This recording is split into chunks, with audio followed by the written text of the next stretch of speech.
STPI വിരുന്നിൽ പങ്കെടുത്ത് കോൺഗ്രസ് നേതാക്കൾ. STPIയുടെ ഇഫ്താർ വിരുന്നിലാണ് കോൺഗ്രസ് നേതാക്കളായ MM ഹസനും VS ശിവകുമാറും പങ്കെടുത്തത്. STPI സംസ്ഥാന അധ്യക്ഷൻ CP ലത്തീഫാണ് വിരുന്ന് നടത്തിയത്. ഭീകരബന്ധത്തിലും കള്ളപ്പണം വെളുപ്പിക്കലിലും STPIക്കെതിരെ EDയുടെ നടപടി തുടരുകയാണ്. പാലക്കാട് ഉപതെരഞ്ഞെടുപ്പ് ഉൾപ്പെടെ STPI പിന്തുണ കോൺഗ്രസിനാണ് എന്ന വാർത്ത വിവാദമായിരുന്നു. പ്രജിത്ത് മോഹനൻ ചേരുന്ന വിവരങ്ങളുമായി. പ്രജിത്ത്, എന്തൊക്കെ വിവാദങ്ങൾ ഉയർന്നു, അതൊക്കെ ശരിവയ്ക്കുന്ന തരത്തിലുള്ള ചില സൗഹൃദ സംഗമമാണ് ഇപ്പോൾ ഈ ദൃശ്യങ്ങളിലൊക്കെയും കാണുന്നത്. അതേസമയം ഈ ED നടപടി തുടരുന്നതൊക്കെ ഈ നേതാക്കൾ അറിയാതെയും ഇരിക്കില്ല. അപ്പോൾ എന്തൊക്കെയാണ് ഈ നടക്കുന്നത് കൺമുന്നിൽ?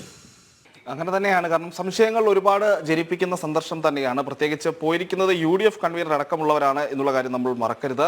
അപ്പോൾ പാലക്കാട് ഉപതെരഞ്ഞെടുപ്പുമായി ബന്ധപ്പെട്ട് STPയുടെ വോട്ട് കോൺഗ്രസിന് ലഭിച്ചു എന്നുള്ള ആരോപണങ്ങൾ, ആ വെളിപ്പെടുത്തലുകൾ അതൊക്കെ ശരിവെക്കുകയാണ്. അപ്പോൾ ആ ബാന്ധവം കൂടുതൽ വ്യക്തമാകുന്നു ഈ ഘട്ടത്തിൽ എന്നുള്ളതാണ് നമ്മൾ എടുത്തു പറയേണ്ടത്. കഴിഞ്ഞ കുറച്ച് ദിവസം മുമ്പാണ് നടന്ന ഉപതെരഞ്ഞെടുപ്പുകളിൽ തിരുവനന്തപുരത്ത് ഒരു കോൺഗ്രസിന്റെ ശക്തി കേന്ദ്രത്തിൽ STPI ജയിച്ചു കയറി എന്നുള്ള വാർത്ത കൂടി നമ്മൾ നൽകിയതാണ്. അപ്പോൾ ഇതെല്ലാം കൂടി ചേർത്ത് വായിക്കുമ്പോഴാണ് STPI പോലെ രാജ്യത്തെ ഏറ്റവും പ്രധാനപ്പെട്ട അന്വേഷണ ഏജൻസി തന്നെ ഭീകരവാദ ബന്ധമുള്ള ഫണ്ടുകൾ കൈകാര്യം ചെയ്യപ്പെട്ടു, അല്ലെങ്കിൽ ആ ഫണ്ടുകൾ ഈ സംഘടനയ്ക്ക് എത്തി, കള്ളപ്പണം വെളുപ്പിക്കലടക്കമുള്ള കാര്യങ്ങൾ ഈ സംഘടന നടത്തി ഏതടക്കമുള്ള വെളിപ്പെടുത്തലുകൾ നടത്തിയതിന് പിന്നാലെയാണ് അത് സംബന്ധിച്ച് അന്വേഷണം നടക്കുന്നു. ദേശീയ അധ്യക്ഷനടക്കം ED കസ്റ്റഡിയിലെടുക്കുന്ന സാഹചര്യമുണ്ടായി.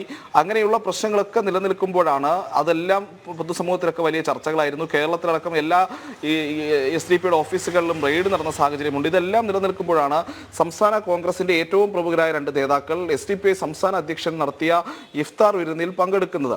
ഇഫ്താർ വിരുന്നിൽ പങ്കെടുക്കുന്നതല്ല ഇവിടുത്തെ പ്രശ്നം. പക്ഷേ STPI പോലൊരു ഭീകരവാദ ബന്ധം ആരോപിക്കപ്പെടുന്ന ഒരു പ്രസ്ഥാനത്തിന്റെ ഒരു പരിപാടിയിൽ കേരളത്തിലെ സമുന്നതരായ കോൺഗ്രസ് നേതാക്കൾ പങ്കെടുക്കുമ്പോഴാണ് ഈ പറയുന്ന ബാന്ധവം എന്ന ആരോപണങ്ങൾ കൂടുതൽ ശക്തി പകരുകയും അതിനുള്ള തെളിവുകളായി ഇത്തരം കൂടിക്കാഴ്ചകളും സൗഹൃദ കൂട്ടായ്മകളും ഒക്കെ മാറുന്നതും എന്നുള്ളതാണ്. അതിൽ വീണ സൂചിപ്പിച്ചതുപോലെ തന്നെയാണ് ഇത്രയധികം നടപടികൾ ഉണ്ടായിരിക്കുന്നു. രാജ്യത്ത് ഈ പറയുന്ന ED അടക്കം വലിയ കണ്ടെത്തലുകൾ നടത്തിയിരിക്കുന്നു. അത് പൊതുസമൂഹത്തിന് മുന്നിൽ ED വാർത്താക്കുറിപ്പായി പുറത്തിറക്കിയിരിക്കുന്നു. അപ്പോൾ STPIക്ക് ഒരു നിരോധനത്തിനൊക്കെയുള്ള സാധ്യത നിലനിൽക്കുന്ന ഒരു സാഹചര്യത്തിലാണ് അതെല്ലാം പൊതുസമൂഹത്തിന്റെ മുൻപിൽ വ്യക്തമായിട്ടാണ് UDF കൺവീനർ അടക്കമുള്ള കോൺഗ്രസ് നേതാക്കൾ ഇപ്പോൾ STPIയുടെ ഇഫ്താർ വിരുന്നിൽ പങ്കെടുത്തിരിക്കുന്നത് എന്നുള്ളതാണ് എടുത്തു പറയേണ്ടത്.